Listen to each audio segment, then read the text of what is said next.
शांति। आज 1 जनवरी 2025 की बाबा की साकार मुरली है। मुरली के महावाक्य हैं, मीठे बच्चे, तुम ज्ञान की बरसात कर हरियाली करने वाले हो। तुम्हें धारणा करनी और करानी है। प्रश्न है, जो बादल बरसते नहीं हैं उन्हें कौन सा नाम देंगे? उत्तर है, वह है सुस्त बादल। चुस्त वह जो बरसते हैं। अगर धारणा हो तो बरसने के बिना रह नहीं सकते।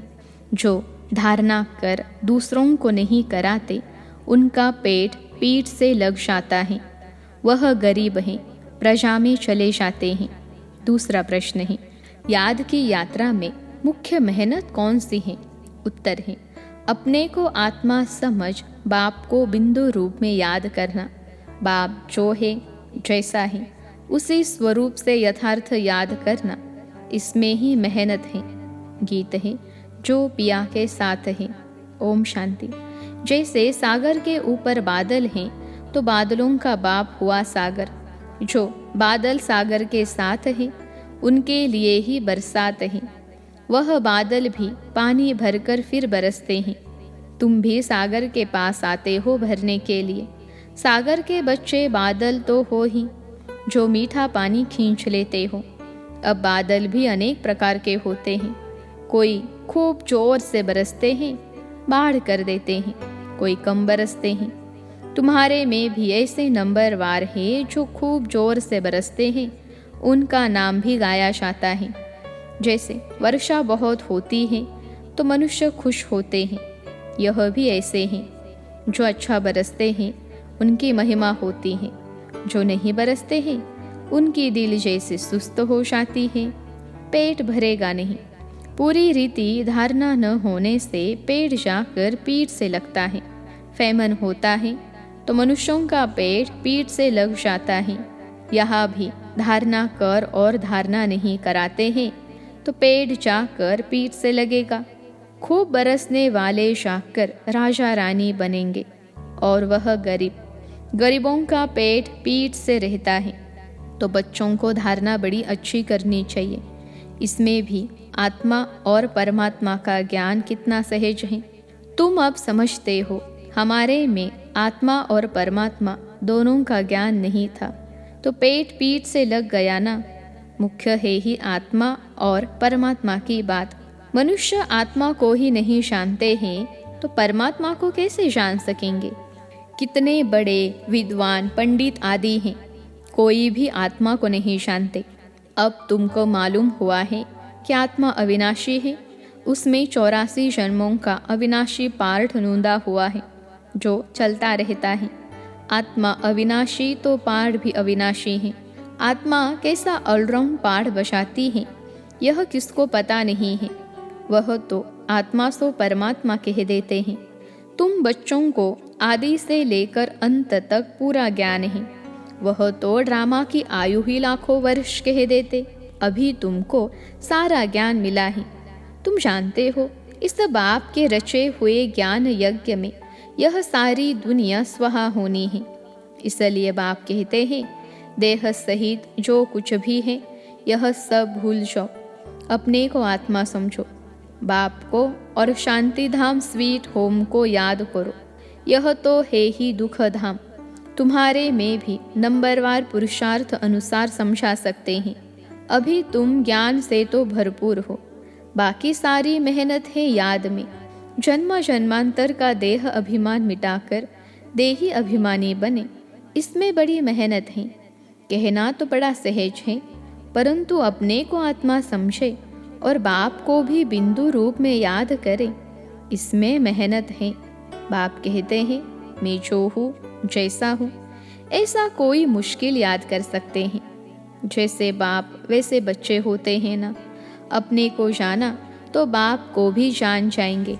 तुम जानते हो, पढ़ाने वाला तो एक ही बाप है, पढ़ने वाले बहुत हैं। बाप राजधानी कैसे स्थापन करते हैं वह तुम बच्चे ही जानते हो। बाकी यह शास्त्र आदि सब है भक्ति मार्ग की सामग्री। समझाने के लिए हमको कहना पड़ता है। बाकी इसमें घृणा की कोई बात नहीं है। शास्त्रों में भी ब्रह्मा का दिन और रात कहते हैं, परंतु समझते नहीं। रात और दिन आधा आधा होता है। सीढ़ी पर कितना सहज समझाया जाता है। मनुष्य समझते हैं कि भगवान तो बड़ा समर्थ है, वह जो चाहे सो कर सकते हैं। लेकिन बाबा कहते, मैं भी ड्रामा के बंधन में बांधा हुआ हूँ। भारत पर तो कितनी आफतें आती रहती हैं, फिर मैं घड़ी घड़ी आता हूँ क्या?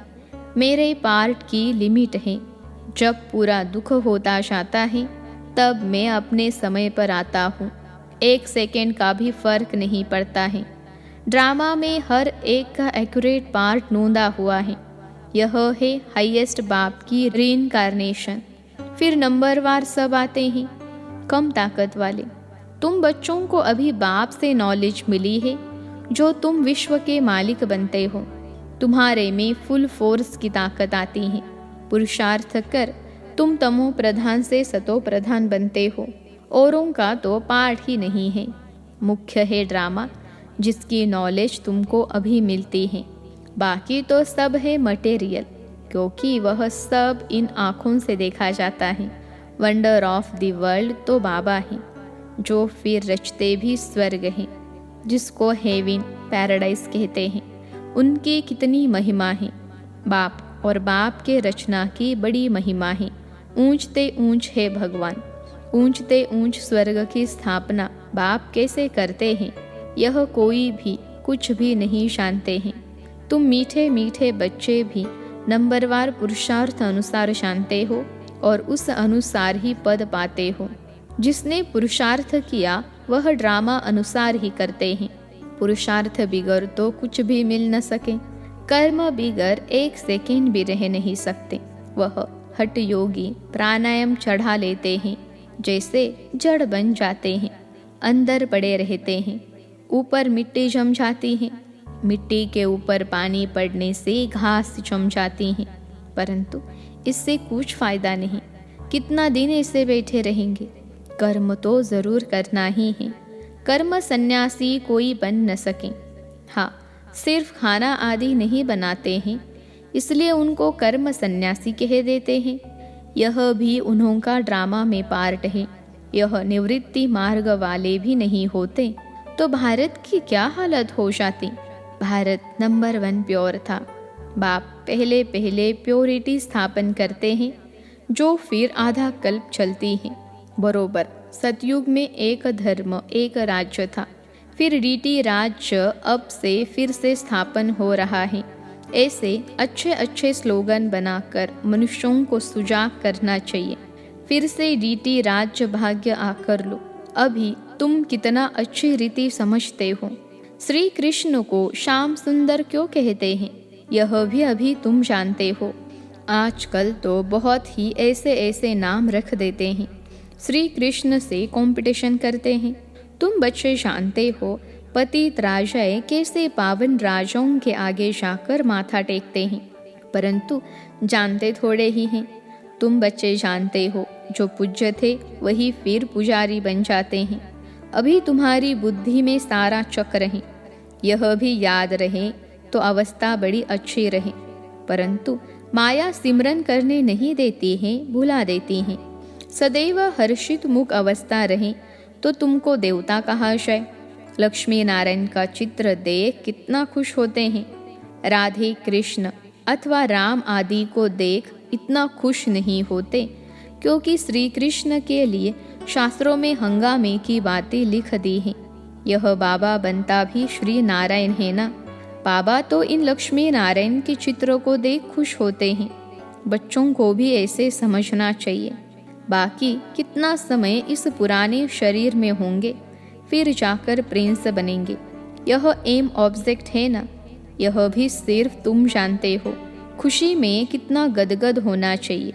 जितना पढ़ेंगे उतना ऊंच पद पाएंगे, पढ़ेंगे नहीं तो क्या पद मिलेगा। कहा विश्व के महाराजा महारानी, कहा साहूकार, प्रजा में नौकर चाकर। सब्जेक्ट तो एक ही है, सिर्फ मन मना भव, मध्याजी भव। अल्फ और बे, याद और ज्ञान, इनको कितनी खुशी हुई। अल्फ को अल्लाह मिला, बाकी सब दे दिया। कितनी बड़ी लॉटरी मिल गई, बाकी क्या चाहिए? तो क्यों न बच्चों के अंदर में खुशी रहनी चाहिए। इसलिए बाबा कहते हैं, ऐसा ट्रांसलाइट का चित्र सबके लिए बनवाए जो बच्चे देखकर खुश होते रहें। शिव बाबा ब्रह्मा द्वारा हमको यह वर्षा दे रहे हैं।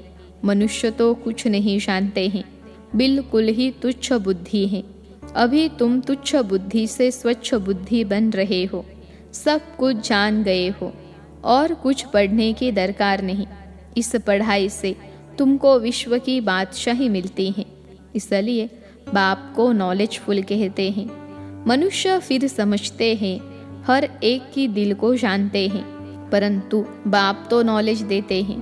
टीचर समझ सकते हैं, फलाना पढ़ते हैं, बाकी सारा दिन यह थोड़े ही बैठ देखेंगे कि इनकी बुद्धि में क्या चलता है। यह तो वंडरफुल नॉलेज है। बाप को ज्ञान का सागर, सुख शांति का सागर कहा जाता है। तुम भी अभी मास्टर ज्ञान सागर बनते हो, फिर यह टाइटल उड़ जाएगा। फिर सर्वगुण संपन्न 16 कला संपूर्ण बनेंगे। यह है मनुष्य का ऊंच मर्तबा।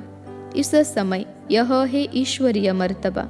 कितनी समझने और समझाने की बातें हैं। लक्ष्मी नारायण का चित्र देख बड़ी खुशी होनी चाहिए। हम अभी विश्व के मालिक बनेंगे। नॉलेज से ही सब गुण आते हैं।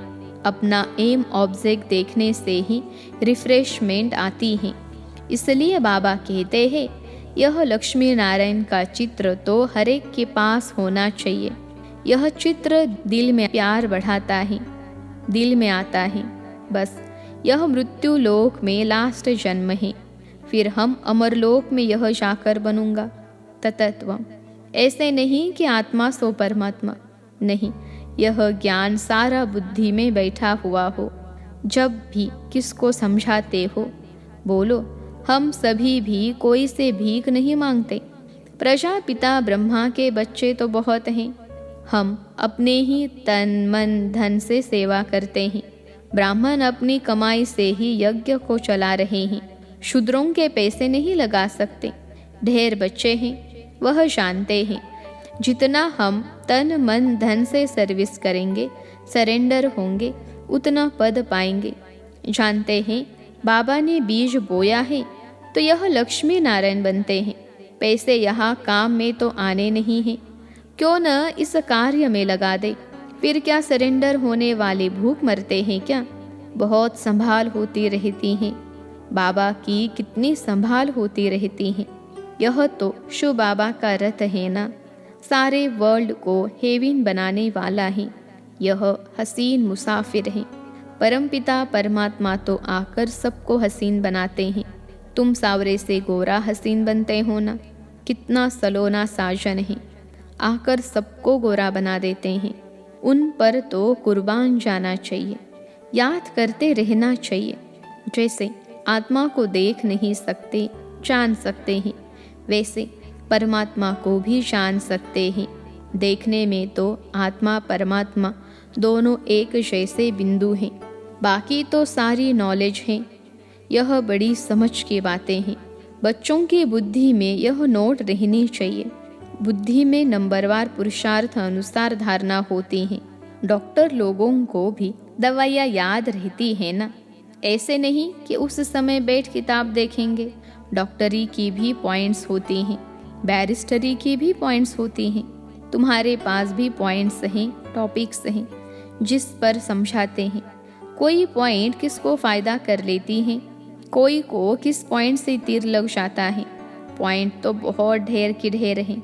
जो अच्छी रीति धारण करेंगे वह अच्छी रीति सर्विस कर सकेंगे। आधा कल्प से महारोगी पेशेंट हैं, आत्मा पतित बनी है, उसके लिए एक अविनाशी सर्जन दवाई देते हैं। वह सदैव सर्जन ही रहते हैं, कभी बीमार होते नहीं, और तो सब बीमार पड़ जाते हैं। अविनाशी सर्जन एक ही बार आकर मन मना भव का इंजेक्शन लगाते हैं। कितना सहज है। चित्र को पॉकेट में रख दो सदैव। बाबा नारायण का पुजारी था तो लक्ष्मी का चित्र निकाल अकेला नारायण का चित्र रख दिया। अभी पता पड़ता है जिसकी हम पूजा करते थे वह अब बन रहे हैं। लक्ष्मी को विदाई दे दी तो यह पक्का है, हम लक्ष्मी नहीं बनूंगा। लक्ष्मी बैठ पैर दबाए, यह अच्छा नहीं लगता था। उनको देखकर पुरुष लोग स्त्री से पैर दबवाते हैं, वहाँ थोड़े ही लक्ष्मी ऐसे पैर दबाएगी। यह रस्म रिवाज वहाँ होती नहीं, यह रस्म रावण राज्य की है। इस चित्र में सारी नॉलेज है, ऊपर में त्रिमूर्ति भी है। इस नॉलेज को सारा दिन सिमरन कर बड़ा वंडर लगता है। भारत अब स्वर्ग बन रहा है, कितनी अच्छी समझानी है। पता नहीं मनुष्यों की बुद्धि में क्यों नहीं बैठता है। आग बड़े जोर से लगेगी, भंबर को आग लगनी है। रावण राज्य तो जरूर खलास होना चाहिए। यज्ञ में भी पवित्र ब्राह्मण चाहिए। यह बड़ा भारी यज्ञ है, सारे विश्व में प्यूरिटी लाने का। वो ब्राह्मण भी भल ब्रह्मा की औलाद कहलाते हैं, परंतु वह तो कुखवंशावली है। ब्रह्मा की संतान तो मुखवंशावली थे ना, तो उन्हों को यह समझाना चाहिए। अच्छा, मीठे मीठे सिखलते बच्चों प्रति माता पिता बाप दादा का याद प्यार और गुड मॉर्निंग। रूहानी बाप की रूहानी बच्चों को नमस्ते। हम रूहानी बच्चों की सिखलते रूहानी माता पिता बाप दादा को याद प्यार, गुड मॉर्निंग और नमस्ते बाबा नमस्ते। धारणा के लिए मुख्य सार। पहली पॉइंट है, स्वच्छ बुद्धि बन वंडरफुल ज्ञान को धारण कर बाप समान मास्टर ज्ञान सागर बनना है। नॉलेज से सर्व गुण स्वयं में धारण करने हैं। दूसरी पॉइंट है, जैसे बाबा ने तन मन धन सर्विस में लगाया, सरेंडर हुए, ऐसे बाप समान अपना सब कुछ ईश्वरीय सेवा में सफल करना है। सदा रिफ्रेश रहने के लिए एम ऑब्जेक्ट का चित्र साथ में रखना है। आज का वरदान है, एक रस स्थिति द्वारा सदा एक बाप को फॉलो करने वाले प्रसन्नचित भव। एक रस स्थिति द्वारा सदा एक बाप को फॉलो करने वाले प्रसन्नचित भव। विश्लेषण है, आप बच्चों के लिए ब्रह्मा बाप की जीवन एक्यूरेट कंप्यूटर है। जैसे आजकल कंप्यूटर द्वारा हर एक प्रश्न का उत्तर पूछते हैं, ऐसे मन में भी जब कोई प्रश्न उठता है तो क्या, क्यों, कैसे के बजाय ब्रह्मा बाप के जीवन रूपी कंप्यूटर से देखो, क्या और कैसे का क्वेश्चन ऐसे में बदल जाएगा। प्रश्नचित के बजाय प्रसन्नचित बन जाएंगे। प्रसन्नचित अर्थात एक रस स्थिति में एक बाप को फॉलो करने वाले। आज का स्लोगन है, आत्मिक शक्ति के आधार पर सदा स्वस्थ रहने का अनुभव करो। आत्मिक स्थिति के आधार पर सदा स्वस्थ रहने का अनुभव करो। विशेष नोट, सभी ब्रह्मावर्ष 1 जनवरी से 31 जनवरी 2025 तक विशेष अंतर्मुखता की गुफा में बैठ योग तपस्या करते हुए पूरे विश्व को अपनी शक्तिशाली मनसा द्वारा विशेष सकाश देने की सेवा करना चाहिए। इसी लक्ष्य से इस मास के पत्र पुष्प में जो अव्यक्त इशारे भेजे गए हैं, वह पूरे जनवरी मास में मुरली के नीचे भी लिख रहे हैं। आप सभी इन पॉइंट्स पर विशेष मनन चिंतन करते हुए मनसा सेवा के अनुभवी बने। पॉइंट है, अपनी शक्तिशाली मनसा द्वारा सकाश देने की सेवा करो। विश्लेषण है, आप शांति दूत बच्चे कहाँ भी रहते, चलते फिरते सदा अपने को शांति दूत समझकर चलो। जो स्वयं शांत स्वरूप शक्तिशाली स्वरूप में स्थित होंगे, वह दूसरों को भी शांति और शक्ति की सकाश देते रहेंगे। अच्छा, ओम शांति।